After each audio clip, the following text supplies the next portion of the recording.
New at 10 and only on 4. There are big questions tonight about the death of a 39-year-old woman in Frontenac. She was found this morning in a home of a man who has connections to another story that First Alert 4 Investigates dug into 2 years ago.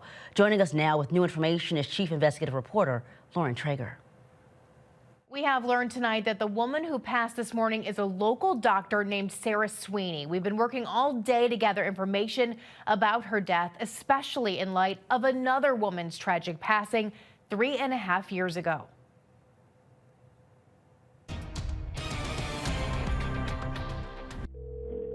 (911) location of your emergency. A 911 call from a house in Creve Coeur in July 2020. My fiance just shot herself. Your fiance just shot herself? Yeah. A nightmare for the family of Grace Holland. Yeah, it's hard to live in a world without her. Back in 2021, First Alert 4 Investigates exposed questions about Grace's death. She had died from a single gunshot wound to the head. Creve Coeur police had ruled her death a suicide, but Grace's family was and still is concerned by how the investigation was handled. In part, they say because Grace's fiance is a captain in a neighboring fire department. I'm a captain with the fire district. Now, Saturday, another death inside that same person's home, this time on Conway in Frontenac. Police telling First Alert 4 Investigates that they were called at around 6:45 in the morning and found a 39-year-old female deceased inside.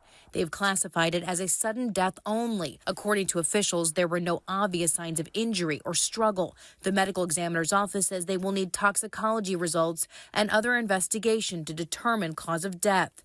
Grace's family learned about it shortly afterwards, raising many more questions for them. An attorney for Grace Holland's family sending First Alert 4 a statement saying, quote, "We are saddened to learn of another death, especially of such a young person. We hope that the Frontenac police do what the Creve Coeur police and the county medical examiner didn't do in the past and fully investigate this tragedy."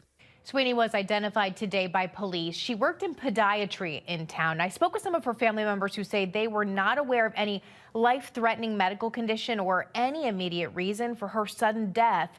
But they also say they had not spoken to her in 2 years, even though they say they had tried to raise their concerns about Grace's death. One of their last text messages to Sarah, they say, was to tell her to get away from that firefighter. We have attempted to reach him and an attorney who previously represented him, and we have not yet heard back. A lot of moving parts here, and we will certainly keep following it all. I'm Lauren Traeger, First Alert 4 Investigates.